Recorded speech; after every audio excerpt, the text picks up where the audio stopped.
प्यारे बच्चों, कैसे हैं आप लोग? आई होप बहुत अच्छे होंगे और क्लासेस को खूब एंजॉय कर रहे होंगे। आजकल आप लोगों का परफॉर्मेंस बहुत अच्छा आ रहा है। आप धीरे धीरे आप लोग बहुत समझदार होते जा रहे हैं। बढ़िया से पढ़ाई कीजिएगा बच्चों। और अगर कोई बच्चा है जिसको बहुत कम फीस में बहुत अच्छी तैयारी करनी है, अपने कॉन्सेप्ट को बहुत अच्छे से क्लियर करना है और भविष्य को अपने एक बेहतर मुकाम देना है, तो उनके सामने देखिए एक भारी छूट चल रही है, जिसका फ़ायदा उठाकर वो अपनी तैयारी को बहुत अच्छा कर सकते हैं। तो इसको भी आप अपने दोस्तों को, अपने रिश्तेदारों को जो ज़रूरतमंद हो, जिनकी तैयारी अच्छी नहीं है और जो बेहतर तैयारी करना चाहते हैं, उनको बता सकते हैं। चलिए बच्चों, आज की क्लास की शुरुआत करेंगे। और प्रश्न बहुत अच्छा है, पढ़ा हुआ है, सब कुछ बताया है मैंने, इसलिए कोई भी बच्चा इसको गलत नहीं करेगा। चलिए देखते हैं बच्चा लोग प्रश्न क्या है। प्रश्न है, कारपोरेट सामाजिक उत्तरदायित्व के संदर्भ में निम्न में से कौन सा कथन सही है। आपको बताना है कि इनमें से कौन कौन सी बातें हैं जो कि सही हैं कारपोरेट सामाजिक उत्तरदायित्व के बारे में। अच्छे से बता चुकी हूँ बच्चों, बहुत अच्छे से बताई, इसलिए गलत नहीं करेंगे। पहला है, कंपनी एक्ट 2014 में CSR को अनिवार्य बना दिया।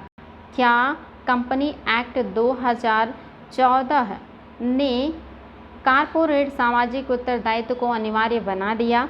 दूसरा, इसके अंतर्गत आने वाले कंपनियों को अपने वार्षिक शुद्ध लाभ का 1% CSR गतिविधियों में व्यय करना होगा। बताएंगे बच्चों, इसी से पता चलेगा कि आपने कितनी गंभीरता से टॉपिक को पढ़ा था और आपको कितना याद है। इसी से आप जज करेंगे कि एग्ज़ाम में जाके आप क्या परफॉर्मेंस करने वाले हैं। तो उत्तर देंगे बच्चों, बहुत अच्छे से समझाया है, तो उम्मीद है कि आप लोग इसका सही उत्तर देंगे। तो कूट आपके सामने है, केवल पहला सही है, बी केवल दूसरा सही है, सी पहला दूसरा दोनों सही है और डी कोई भी सही नहीं है। तो बताएंगे बच्चा लोग कि कारपोरेट सामाजिक उत्तरदायित्व के संदर्भ में कौन सा कथन है जो कि सही है।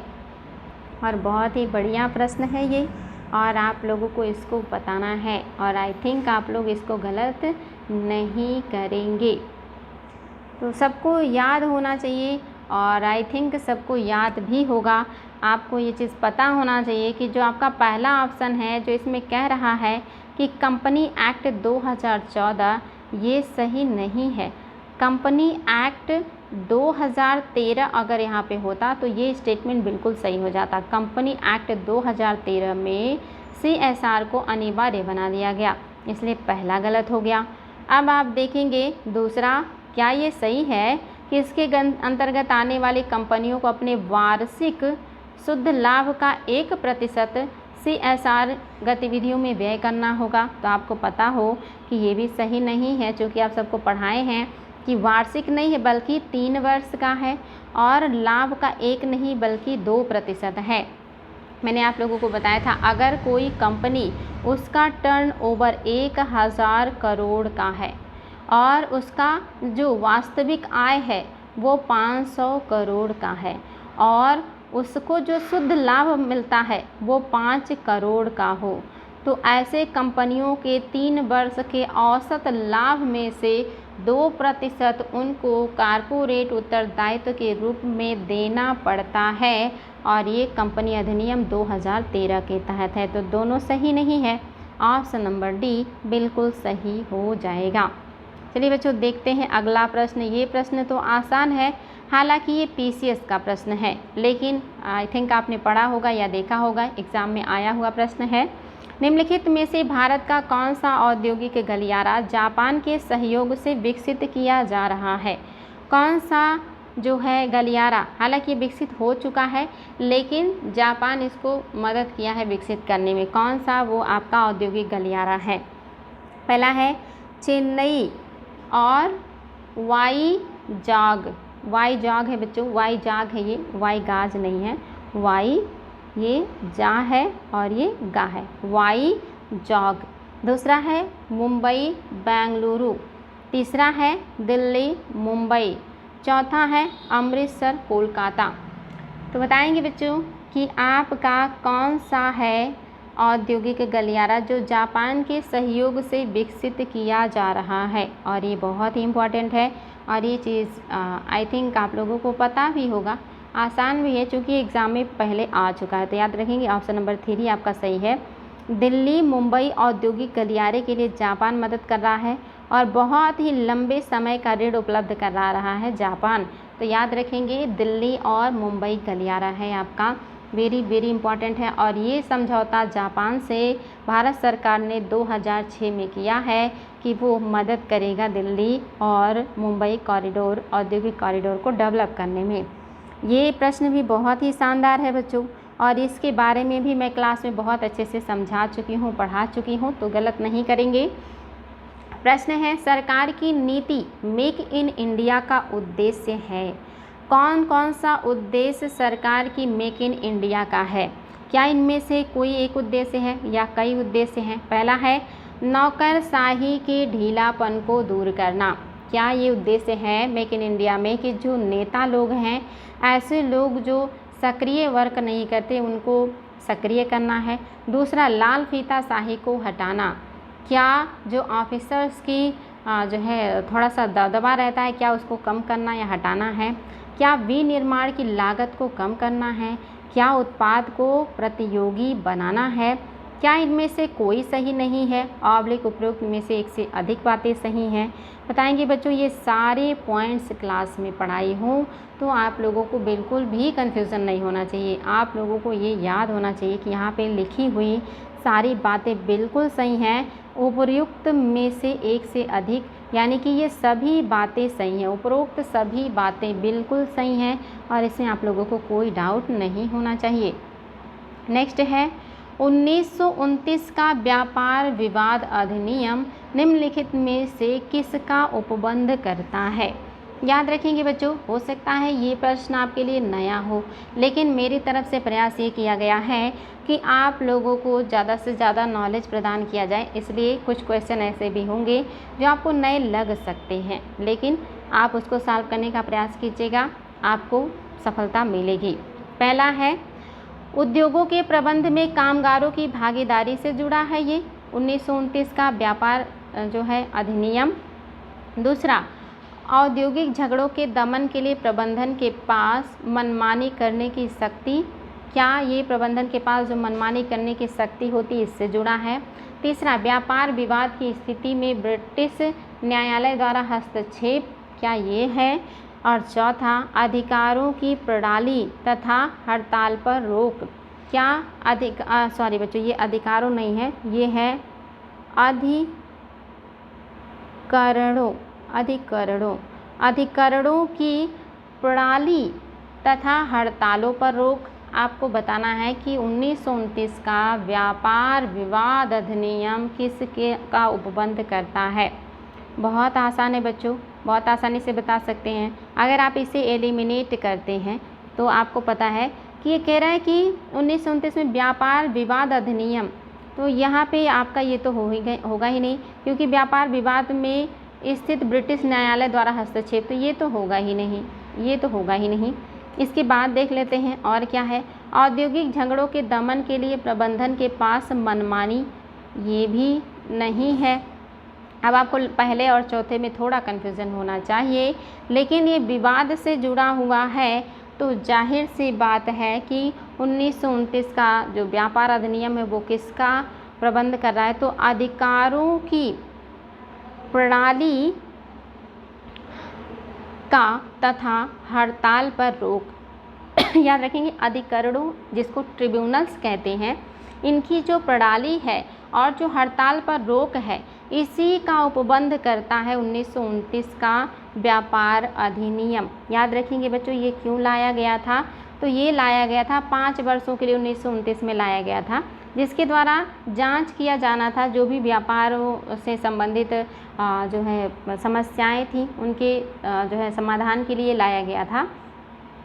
और इसका महत्वपूर्ण काम क्या था? तो ये ज़्यादातर जितने भी विवाद से जुड़े हुए थे उन सभी को ये देखने वाला था, खास करके जैसे बिना सूचना के हड़ताल कर देना, तालाबंदी कर देना, ऐसी चीज़ों को निषिद्ध करने के लिए लाया था कि बिना सूचना के हड़ताल, तालाबंदी, ये सब चीज़ें नहीं होना चाहिए, क्योंकि इससे उद्योगों को नुकसान पहुँचता है। तो ये अधिकरणों की प्रणाली और हड़ताल पर रोक को लेकर के लाया गया था 1929 का व्यापार विवाद अधिनियम। आप देख रहे हैं 1929 यानी कि अंग्रेज़ों का टाइम है, तो जाहिर सी बात है वो अपने हित की बात करेंगे। वो कभी नहीं चाहेंगे कि बिना उनको सूचित किए कोई हड़ताल हो या तालाबंदी हो, इस तरह की चीज़ें याद रखेंगे बच्चों। और ये प्रश्न अच्छा है, और ये आपका जो मैंने अभी ये पूछा है ये आप देखेंगे इम्पॉर्टेंट है, याद रखिएगा। ये 2017 में आया हुआ है और वो भी यूपीएससी का ही प्रश्न था, इसीलिए आप लोगों को दिया गया। 2017 में ये क्वेश्चन आया हुआ है, यानी कि ये क्वेश्चन अभी भी आप लोगों के लिए इम्पॉर्टेंट है, इसलिए इसको याद रखेंगे। चलिए अगला प्रश्न सॉल्व करेंगे हम लोग, और वो भी कोड की सहायता से सॉल्व करेंगे। और देखते हैं, हमारा कोड आपके सामने कोड भी है 1-2 का, और आपके सामने प्रश्न भी है। और प्रश्न है, निम्नलिखित पर विचार कीजिए। औद्योगिक रोजगार अस्थायी आदेश केंद्रीय संशोधन नियम 2018 के अनुसार आपको बताना है कि इनमें से कौन कौन सी बातें हैं जो कि आपका सही है। निम्नलिखित कथनों पर आपको विचार करना है और आपको उत्तर देना है।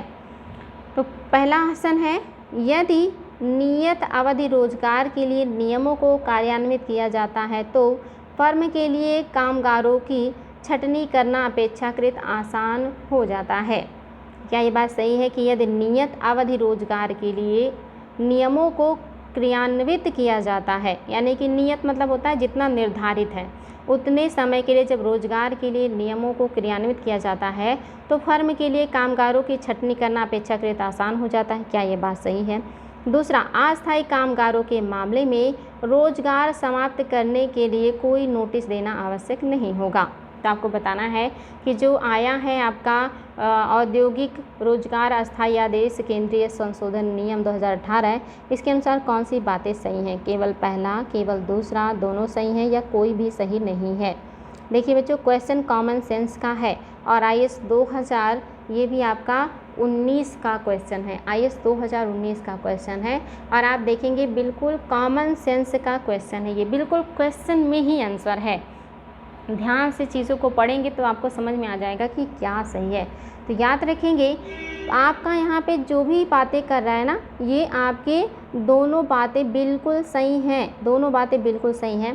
पहला देखिए, यदि नियत अवधि, जब अवधि निश्चित है तो जाहिर सी बात है निश्चित अवधि के बाद नियमों को कार्यान्वित किया जा सकता है, और तो फर्म के लिए कामगारों को छटनी करना अपेक्षाकृत आसान होगा, क्योंकि जब निश्चित है कि इतने समय तक ही आपको काम दिया जा रहा है, उसके बाद अगर कंपनी चाहे या जो भी फर्म है वो चाहे तो रोजगारी मतलब लोगों को हटा सकती है, क्योंकि निश्चित है कि इतना ही दिन के लिए आपको रोजगार दिया जा रहा है, तो बिल्कुल सही है।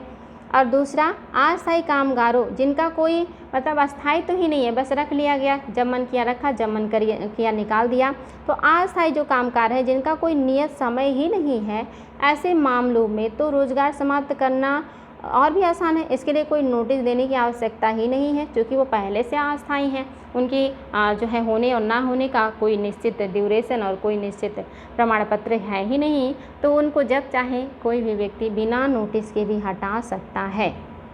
तो दोनों बातें बिल्कुल सही हैं बच्चों, कॉमन सेंस का प्रश्न था। और अगला प्रश्न भी आपका औद्योगिक से ही है, तो ये क्वेश्चन भी बहुत आसान है, ये आपका हिस्ट्री का भी है और इकोनॉमी का भी है। अभी हिस्ट्री में भी पूछा जा सकता है और इकोनॉमी में भी पूछा जा सकता है। क्वेश्चन है, कथनों पर विचार करना है और सही कथन बताना है। आपके सामने कोट भी है, कोट आप सबको पता है, वही है एक ही जैसे। तो पहला है फैक्ट्री एक्ट 1881। सबसे पहले तो बच्चों उत्तर देंगे कि 1881 का जो फैक्ट्री एक्ट आया है ये आपका कौन से नंबर का फैक्ट्री एक्ट है, पहला है, दूसरा है, तीसरा, चौथा है। और साथ ही ये भी बताएंगे कि ये कौन से गवर्नर जनरल के टाइम पीरियड में आया है। ये क्वेश्चन बहुत ज़्यादा एग्जाम में आता है, हिस्ट्री का प्रश्न भी है ये, कि कौन से गवर्नर जनरल के टाइम पीरियड में प्रथम फैक्ट्री एक्ट लाया गया था। तो ये भी बताएंगे कि कौन सा गवर्नर जनरल है जिसके टाइम में आपका 1981 का फैक्ट्री एक्ट आया है, और ये कौन से नंबर का फैक्ट्री एक्ट है, ये आपको बताना है। और अगर आप लोग ऑप्शन चाहते हैं तो ऑप्शन भी ले लीजिए। पहला ऑप्शन है लिटन, दूसरा है रिपन, तीसरा है कर्जन, चौथा है कोई नहीं। बताइए कौन से गवर्नर जनरल में 1881 का फैक्ट्री एक्ट आया था और ये किस नंबर का था, पहला था, दूसरा था, तीसरा था, या चौथा था? आपके सामने ऑप्शन है, फटाफट उत्तर दीजिएगा। तो इसमें ऑप्शन में क्या कह रहा है? फैक्ट्री एक्ट 1881 औद्योगिक कामगारों की मजदूरी नियत करने के लिए और कामगारों को मजदूर संघ बनाने देने की दृष्टि से पारित किया गया था। क्या 1881 का जो औद्योगिक फैक्ट्री एक्ट लाया गया था, क्या ये कामगारों की मजदूरी निश्चित करने और उनको मजदूर संघ बनाने के लिए लाया गया था? क्या ये बात सही है? दूसरा, M.N. लोखंडे ब्रिटिश भारत में मजदूर आंदोलन संगठित करने में अग्रगामी थे। आपके सामने ऑप्शन है, केवल पहला सही है, बी है केवल दूसरा सही है, सी है कि दोनों सही है और डी है कि कोई भी सही नहीं है। तो बताएंगे बच्चों, बहुत ही शानदार प्रश्न है और ये अगर आपने हिस्ट्री में पढ़ा है तो आपको पता होना चाहिए। तो यहाँ पे जो आपका क्वेश्चन था इसके हिसाब से आपका रिपन सही हो जाएगा और ये प्रथम फैक्ट्री एक्ट था, रिपन के टाइम पीरियड में आया था। और आपको पता है कि ये सब चीज़ें आप पढ़ चुके हैं, मॉडर्न इंडिया में रिपन वगैरह आप पढ़ चुके हैं, तो आपको ये चीज़ पता होना चाहिए कि रिपन के काल में ही पहला फैक्ट्री एक्ट आया था। रिपन के काल में ही स्थानीय स्वशासन पर अच्छा वर्क किया गया था।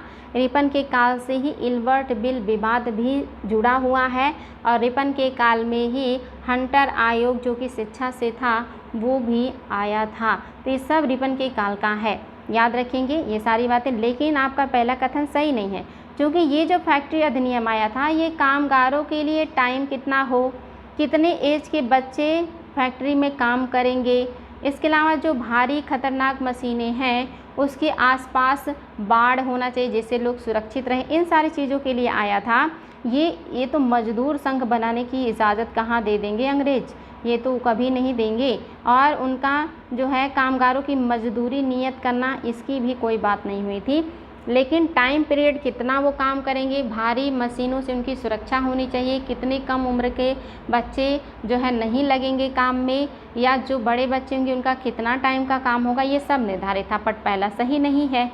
दूसरा बिल्कुल सही है, M.N. लोखंडे ब्रिटिश भारत में मजदूर आंदोलन संगठन के अग्रगामी नेता थे, अग्रगामी थे ये, तो केवल दूसरा सही है, पहला बिल्कुल भी सही नहीं है। याद रखेंगे, बहुत इंपॉर्टेंट था, जितनी बातें बताए हैं वो सब ध्यान दीजिएगा। ये प्रश्न तो बहुत आसान है, इससे आसान तो हो ही नहीं सकता। आज के सभी प्रश्नों में सबसे इजी प्रश्न, भारत में औद्योगिक उत्पादन सूचकांक में निम्नलिखित में से कौन सी गतिविधि सम्मिलित नहीं है? आपको बताना है कि कौन सी गतिविधि आपके औद्योगिक उत्पादन सूचकांक में सम्मिलित नहीं है। पहला है विनिर्माण, दूसरा है खनन, तीसरा है विद्युत, चौथा है निर्माण। तो बताएंगे बच्चों कौन सा है जो कि आपका सही हो जाएगा। और बहुत ही बढ़िया है ये, बहुत आसानी से बता सकते हैं आप लोग कि क्या हो जाएगा जो आपका सही हो जाएगा। तो आप सभी को ये चीज़ पता होना चाहिए बच्चों, अच्छे से समझाए हैं आप लोगों को कि जो आपका औद्योगिक उत्पादन सूचकांक है उसमें 8 महत्वपूर्ण जो आपके उद्योग हैं उनको शामिल किया जाता है, लेकिन उसके अलावा आपके और भी कुछ उद्योगों को शामिल किया जाता है, लेकिन उसमें आपका निर्माण शामिल नहीं है, आपका निर्माण शामिल नहीं है, ये चीज़ याद रखेंगे, इम्पॉर्टेंट है। इसके अलावा एक और भी आपको क्वेश्चन का आंसर देना है, इम्पॉर्टेंट है, क्लास में पढ़ा चुकी हूँ कि जो आपकी क्रेडिट रेटिंग कंपनी है, कौन सी है जो क्रेडिट रेटिंग कंपनी है? पहला ऑप्शन है ए, ध्यान दीजिएगा बच्चों, ए है CARE यानी कि केयर, दूसरा है आपका बी है ICRA और आपका सी है CRISIL यानी कि क्रिसिल, और डी है सभी। बताएंगे बच्चों कि आपका इसमें से कौन सा है जो कि क्रेडिट रेटिंग एजेंसी है। याद रखेंगे, क्रेडिट रेटिंग एजेंसी है, आपको बताना है और ये बहुत ही इम्पॉर्टेंट है, आप लोगों को इसका उत्तर पता होना चाहिए। क्लास में बताई हूँ कि कौन कौन सी कंपनियां हैं जो क्रेडिट रेटिंग कंपनियां हैं, तो ये आप लोगों को निश्चित तौर पे पता होना चाहिए और आप सभी को पता हो कि सभी सही हैं, पहला भी सही है, दूसरा भी सही है और तीसरा भी सही है। आपका जो केयर है ये 1993 में बना था, 1993। और जो आपका ICRA है ये 1991 में बना था। और आपका क्रिसिल 1987 में बना था, 1987। याद रखेंगे बच्चों, इम्पॉर्टेंट है।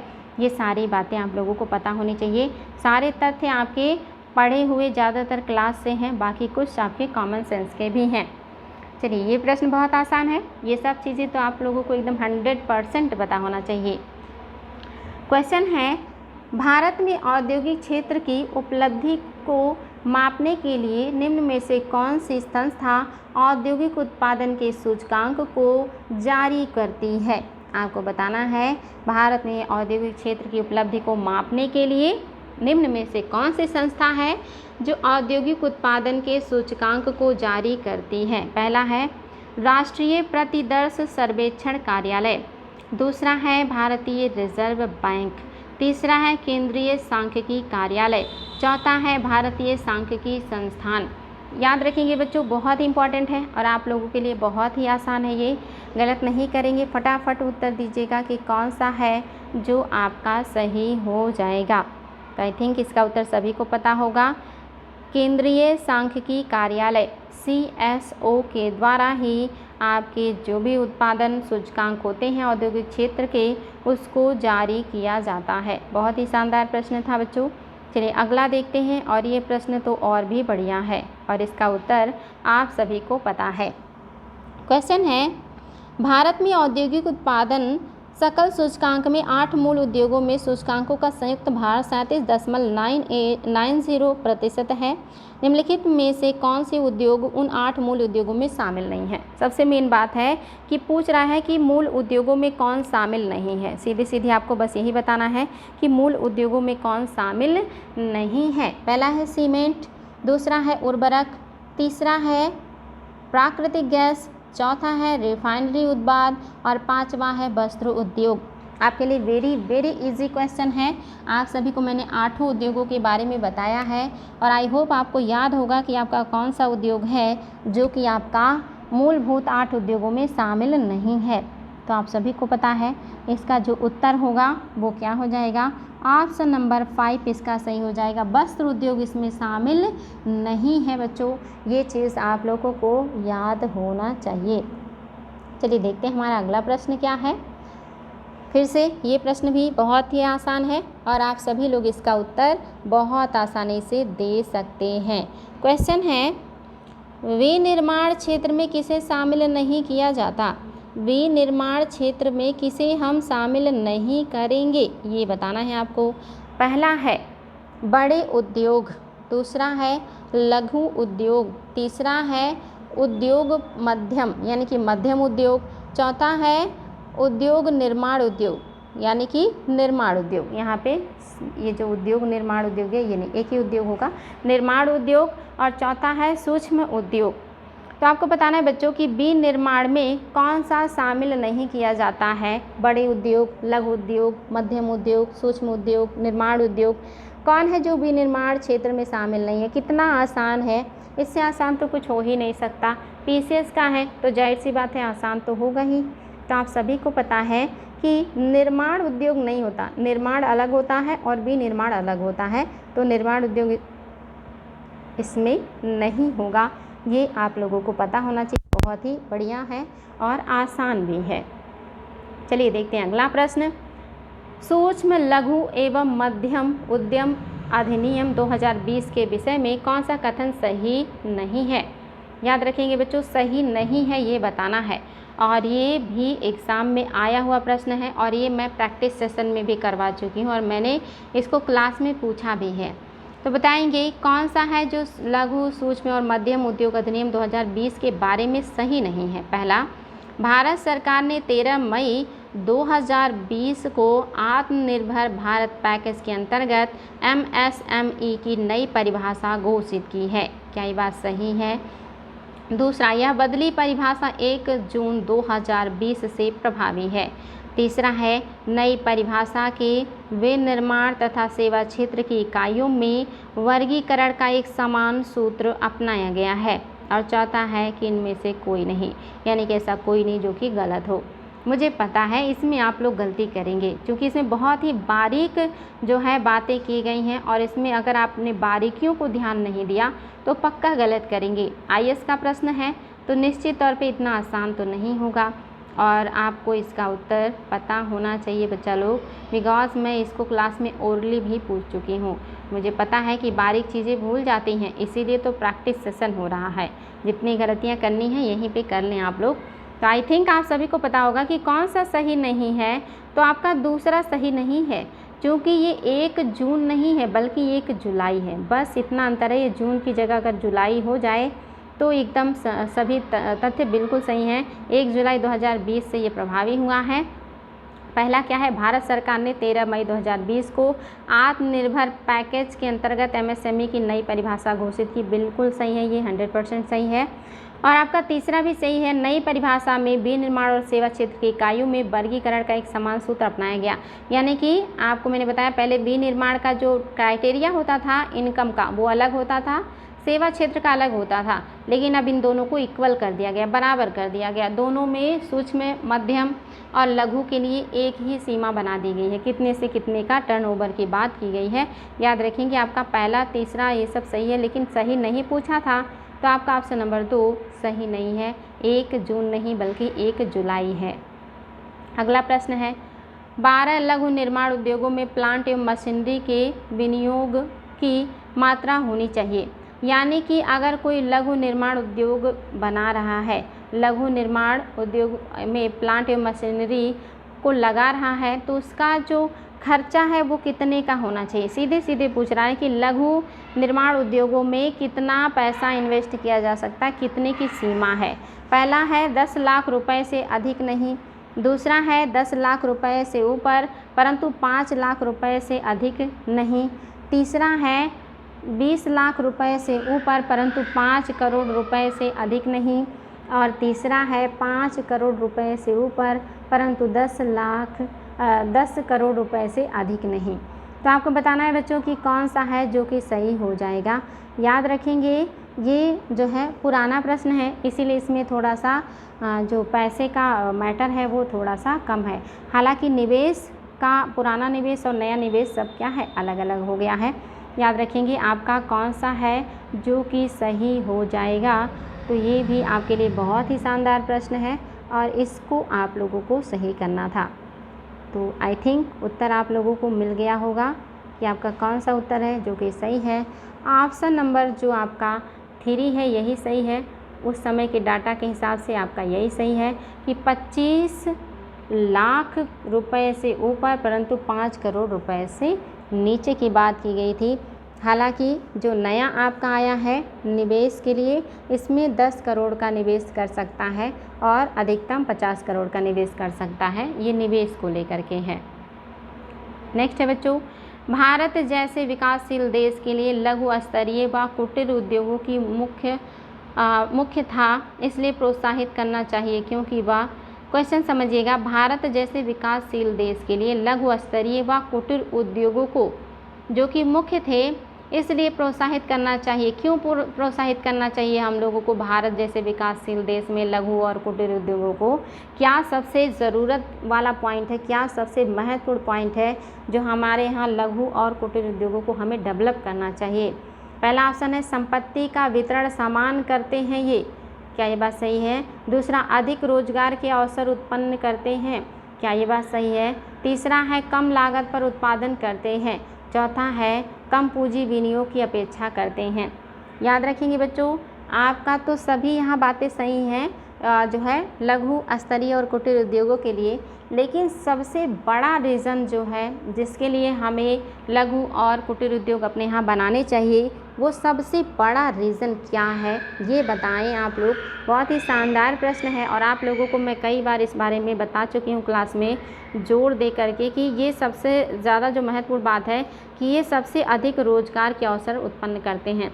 बाकी बातें भी सही हैं कि ये संपत्ति का वितरण करते हैं, विकेंद्रीकरण करते हैं, कम लागत में उत्पादन करते हैं और कम पूंजी विनियोग की अपेक्षा करते हैं। सब बातें सही हैं मोटा मोटा, लेकिन सबसे जो महत्वपूर्ण बात है वो है कि सबसे ज़्यादा रोजगार क्रिएट करते हैं। चलिए अगला प्रश्न, ये आपका कॉमन सेंस का प्रश्न है यूपीपीसीएस का प्रश्न है, निम्नलिखित में से कौन सी एक लघु उद्योगों की समस्या नहीं है। आप सभी को इसका उत्तर पता होगा कि कौन सा है जो लघु उद्योग की समस्या नहीं है। वित्त की समस्या, विपणन की समस्या, कच्चा माल की समस्या, हड़ताल एवं तालाबंदी की समस्या। बताएंगे बच्चों कौन सी समस्या है जो आपके लघु उद्योगों की समस्या नहीं है। कोई एक है जो उसकी समस्या नहीं है, बाकी सारे उसकी समस्या हैं। तो बताएंगे बच्चा लोग कौन सा है सही, और बहुत ही आसान है, आप सभी को पता है हड़ताल एवं तालाबंदी ये बड़े उद्योगों की समस्या है, छोटे उद्योगों का नहीं है। चलिए आगे बढ़ेंगे, और ये भी बहुत आसान है, और ये तो कॉमन सेंस का क्वेश्चन है। जिन बच्चों ने नहीं भी पढ़ा है वो भी बता सकते हैं इसका सही उत्तर क्या हो जाएगा। तो आपका क्वेश्चन है जेनेटिक उद्योगों में सम्मिलित है, कौन सा है जो जेनेटिक उद्योगों में शामिल है। बहुत ही शानदार है बच्चों, कौन सा है जो आपके जेनेटिक उद्योग में शामिल है। पहला कृषि, दूसरा मछली पकड़ना, तीसरा शिकार करना, और चौथा है खनन। तो बताएंगे जेनेटिक उद्योग में किसे शामिल किया गया है, और ये उत्तर आई थिंक सभी को पता होगा क्योंकि ये बहुत ही आसान है। जेनेटिक मतलब आप जानते ही हैं कि जो आनुवांशिकता में परिवर्तन करके काम किया जाए वो कौन सा उद्योग है। तो आपको सभी को पता है ये कृषि से जुड़ा हुआ, कृषि के क्षेत्र में ही पौधों के जीन में परिवर्तन करके जेनेटिकली उनको डिफरेंट बना दिया जाता है, जो कीड़ों से मतलब बच सके, जो रोगों से बच सके, जिनमें उत्पादन ज़्यादा हो सके, जिनकी उत्पाद में गुणवत्ता ज़्यादा हो। इन सारी चीज़ों का उपयोग कृषि में किया जाता है, जैसे कि पौधे के नर्सरी में इसका उपयोग किया जाता है, पशुपालन में भी किया जाता है, मुर्गी पालन में भी किया जाता है। क्योंकि ये सब कृषि में आते हैं इसलिए मुर्गी पालन हो, पशुपालन हो, कृषि में नर्सरी में जो पौधों का नया नया आविष्कार किया जाता है, ये सारे किस में आ जाएंगे। आपका ऑप्शन नंबर फर्स्ट आपका बिल्कुल सही हो जाएगा। जेनेटिक उद्योग आपका कृषि को माना जाता है। चलिए अगला प्रश्न, और ये प्रश्न भी आपके कॉमन सेंस का होगा। पहला है यद्यपि कुछ गैस आधारित उद्योग स्थापित किए जा चुके हैं, फिर भी भारत में प्राकृतिक गैस के प्रमुख भंडार अप्रयुक्त पड़े हैं। यानी कि कह रहा बहुत सारे जो उद्योग हैं वो गैस आधारित हैं, लेकिन फिर भी अभी भी बहुत सारे जो गैस हैं उनका उपयोग नहीं हो पा रहा है। ऐसे बहुत सारे प्राकृतिक गैसों का भंडार ऐसे ही पड़ा हुआ है। कह रहा है इन प्राकृतिक भंडारों का जो विशाल संसाधन है इसका उपयोग किसके उत्पादन में हम कर सकते हैं। पहला है उर्वरक, दूसरा है कार्बाइड, तीसरा है ग्रेफाइट, चौथा है संश्लिष्ट पेट्रोलियम। बताएंगे बच्चों किसके उत्पादन में सबसे सही तरीके से हम प्राकृतिक गैस का उपयोग कर सकते हैं। प्राकृतिक गैस का मतलब उपयोग करके किसका उत्पादन हम कर सकते हैं, सबसे जिसके उत्पादन में प्राकृतिक गैस का उपयोग करना सबसे अच्छा हो, लाभदायक हो, उपयोगी हो, वो कौन है। याद रखेंगे आपका क्या हो जाएगा, ऑप्शन नंबर फर्स्ट सही हो जाएगा। उर्वरकों के उत्पादन में प्राकृतिक गैस का उपयोग करके हम जो है इसका बेहतर से बेहतर फ़ायदा उठा सकते हैं, उपयोग कर सकते हैं। अगला है प्रश्न बच्चों, याद रखेंगे आपको ये बताना है कौन सा सुमेलित नहीं है, और ये भी आपके ज्योग्राफी और इकोनॉमी दोनों का क्वेश्चन हो गया है। कौन सा सुमेलित नहीं है। क्या जो रूर क्षेत्र है वो जर्मनी में है, क्या दक्षिणी न्यू इंग्लैंड यूनाइटेड किंगडम में है, क्या पो घाटी इटली में है, क्या कांटो मैदान जापान में है। कोई एक है जो सुमेलित नहीं है और आपको वही बताना है। आप सभी को पता होना चाहिए ये वर्ल्ड ज्योग्राफी का भी प्रश्न है और इंडियन इकोनॉमी का भी प्रश्न है। तो आई थिंक आपको इसका उत्तर पता है। इसका जो उत्तर है वो क्या हो जाएगा, दक्षिणी न्यू इंग्लैंड यूनाइटेड किंगडम का नहीं है, बल्कि ये यूएसए का पार्ट है। यूएसए का एक भौगोलिक क्षेत्र है ये, ना कि यूनाइटेड किंगडम का। याद रखेंगे बच्चों, आपका पहला सही है रूर, जिसको कोयला क्षेत्र कहा जाता है, ये जर्मनी में है। पो घाटी आप सभी को पता है इटली में है, और कांटो मैदान ये भी आपका कहाँ का है, जापान का है। चलिए अगला प्रश्न, ये प्रश्न भी एग्ज़ाम में कई बार आया हुआ है और इसको आप लोगों को बताना है कि क्या है ये, और जो कि कई एग्ज़ाम में आए इसलिए मैंने इसको प्रश्न में शामिल किया है। कह रहा ऑयल इंडिया लिमिटेड एक उपक्रम है जो संलग्न है। ऑयल इंडिया लिमिटेड जो कि उपक्रम है, ये किस काम में संलग्न है? इसका काम महत्व कौन सा है? सबसे प्रमुख वर्ग इसका क्या है? पहला है तेल आयात, दूसरा है तेल शोधन, तीसरा है तेल अनुसंधान और चौथा है तेल विपणन। बताएंगे बच्चों कि आपका जो ऑयल इंडिया लिमिटेड है, इस उपक्रम का क्या काम है, ये किस क्षेत्र में वर्क करता है। तो ये चीज़ भी आप लोगों को याद रखना है, ये बहुत इम्पॉर्टेंट है, एग्ज़ाम में आ चुका है कि कौन सी कंपनियां हैं जो हमारे यहाँ ऑयल का अनुसंधान करती हैं, ऑयल को ढूंढती हैं, उनके रिज़र्व का तलाश करती हैं। तो ये काम कौन कर रहा है? ऑयल कर रहा है, ऑयल कर रहा है। याद रखेंगे, इंडियन ऑयल लिमिटेड जो है ये आपका ये काम कर रहा है, तेल का अनुसंधान यानी कि तेल को खोजने का काम करता है कि कहाँ पे तेल का भंडार है। चलिए देखते हैं हमारा अगला प्रश्न क्या कह रहा है, और ये प्रश्न भी आपका बढ़िया है और बहुत आसान क्वेश्चन है। भारत में सार्वजनिक क्षेत्र के कार्यों के संदर्भ में निम्नलिखित में से कौन सा कथन सही है? भारत में जो सार्वजनिक क्षेत्र से कार्य जुड़े हुए हैं उनके बारे में कौन सा कथन है जो कि सही है, आपको ये बताना है। पहला है सार्वजनिक उपयोगिता संसाधन प्रदान करना।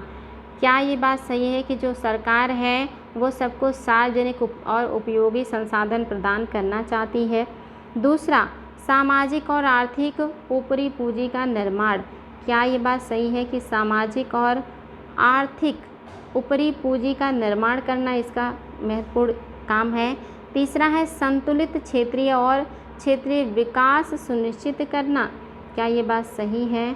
और आपका चौथा है समतावादी लक्ष्यों को आगे बढ़ाना।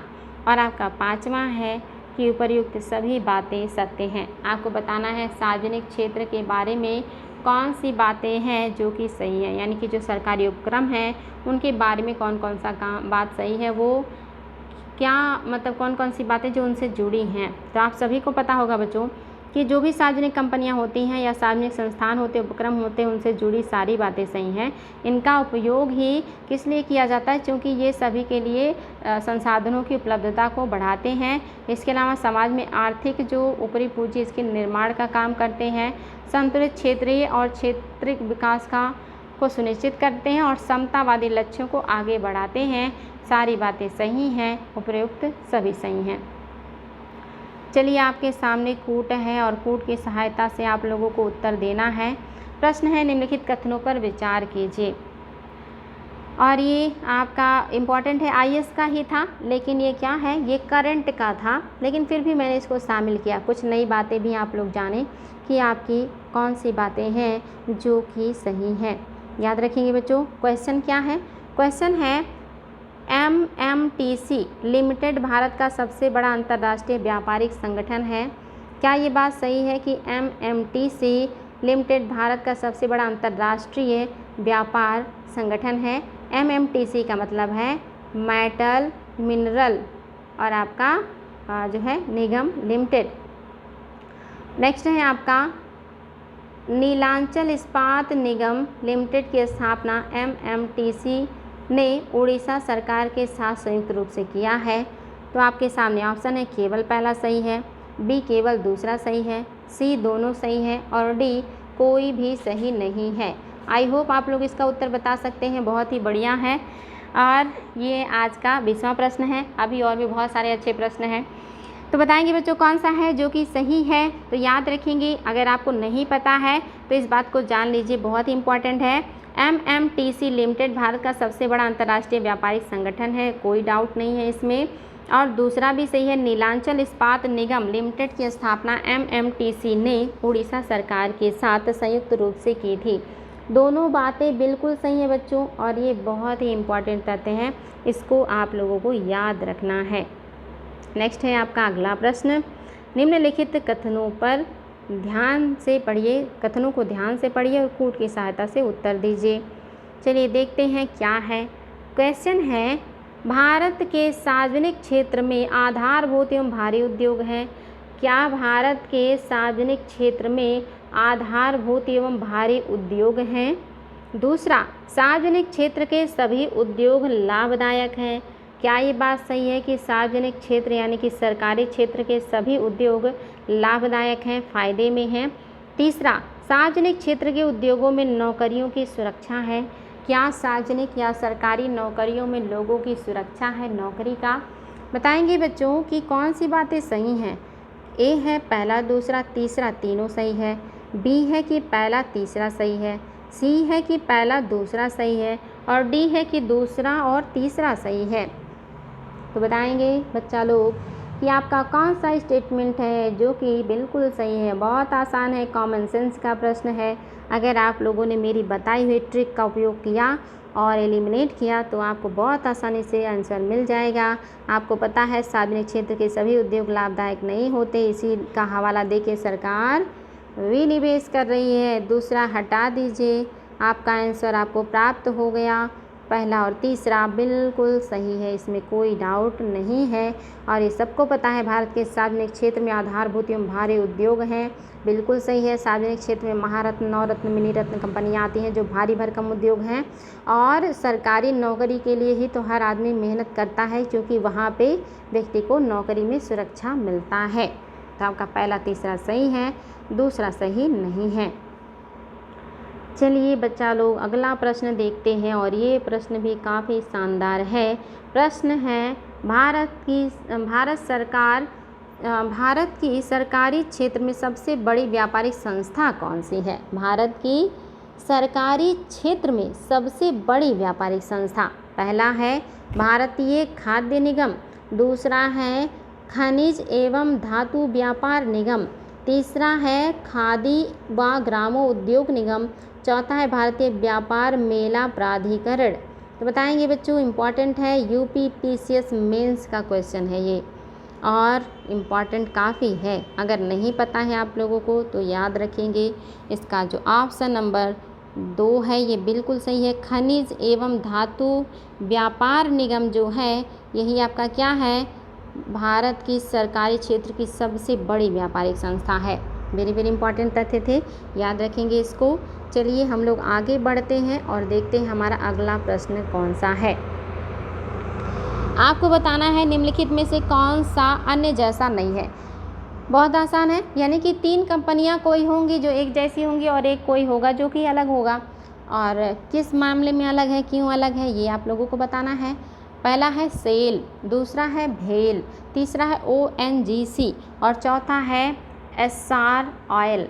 तो बताएंगे बच्चा लोग आपका कौन सा है जो बाकी तीनों से डिफरेंट है। बहुत आसान है और इम्पॉर्टेंट भी है। तो आप सभी को पता है, मैं पढ़ा चुकी हूँ कि आपकी नवरत्न कंपनी महारत्न है, ये भी महारत्न है, ये भी महारत्न, लेकिन ये जो है आपका क्या है, ये सारे सरकारी उपक्रम हैं, सरकारी या सार्वजनिक, और ये सब क्या है, महारत्न है।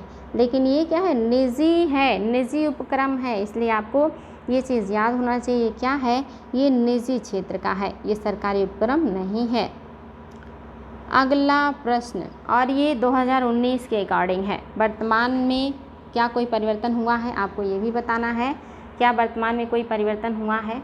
क्वेश्चन है, भारत में अक्टूबर 2019 से महारत्न कंपनियों की संख्या कितनी है? 2019 में महारत्न कंपनियों की संख्या कितनी थी और वर्तमान में कितनी है? आप लोग कमेंट बॉक्स में बताएं फटाफट बच्चा लोग, क्योंकि मैं ये चीज़ें पढ़ा चुकी हूँ, इसलिए आप लोग इसको गलत नहीं करेंगे। तो आपका पहला ऑप्शन है कि 2019 में 8 था, दूसरा है 9 था, तीसरा है 10 था, चौथा है कि 11 था। तो बताएंगे बच्चा लोग कौन सा है जो कि आपका सही हो जाएगा। और ये तो बहुत आसान होना चाहिए आप लोगों के लिए। 2019 तक महारत्न कंपनियों की संख्या 10 थी, लेकिन वर्तमान में कितनी है आप सभी को मैं क्लास में नोट भी कराई हूँ। तो ये चीज़ भी आप लोगों को पता होना चाहिए कि वर्तमान में इनकी संख्या 11 हो गई है, एक जो है वो बढ़ गया है। और मैंने ये भी बताया था कि वो 11वां कौन सी है जो नई जुड़ी है, इसलिए कमेंट बॉक्स में चाहे अभी पता है तो अभी बताइए, और अगर नहीं पता है तो कमेंट बॉक्स में बताइएगा कि वो 11वीं महारत्न कंपनी कौन सी है जिसको हाल ही में जोड़ा गया है। चलिए देखते हैं हमारा अगला प्रश्न क्या है। और अगला प्रश्न है, निम्न में से कौन सा नवरत्न में शामिल है? इनमें से कौन सा है जो कि नवरत्न में शामिल है, ये बताना है आप लोगों को। ऑप्शन में है आपके सामने कोल इंडिया, दूसरा ऑप्शन है भारत हैवी इलेक्ट्रॉनिक लिमिटेड, तीसरा है भारत इलेक्ट्रॉनिक लिमिटेड और चौथा है gas authority of India limited. तो बताएंगे बच्चा लोग कि कौन सा है जो कि आपका नवरत्न में शामिल है। और ये भी बहुत ही आसान है, आप सभी को याद होना चाहिए कि कौन सा है जो कि आपका नवरत्न में शामिल है। ये आपका ऑप्शन नंबर जो 3 है ये सही हो जाएगा। भारत इलेक्ट्रॉनिक लिमिटेड ये नवरत्न है, बाकी ये सब आपके क्या है, महारत्न है। चाहे ये कहिए कि कौन सा नवरत्न है, चाहे ये कहिए कि कौन सा महारत्न में शामिल नहीं है। और अगर आपको 11 महारत्न कंपनियों का नाम याद है तो इस तरह के क्वेश्चन आप बहुत आसानी से सॉल्व कर लेंगे कि कौन सा है जो कि नवरत्न में है, कौन सा है जो कि महारत्न में है। हालांकि महारत्न ज़्यादा पूछता है, अगर महारत्न याद है तो नवरत्न आसानी से मिल जाएगा, क्योंकि आपको पता है ये सब महारत्न है, तो जाहिर सी बात है जो बचेगा वही नवरत्न हो जाएगा।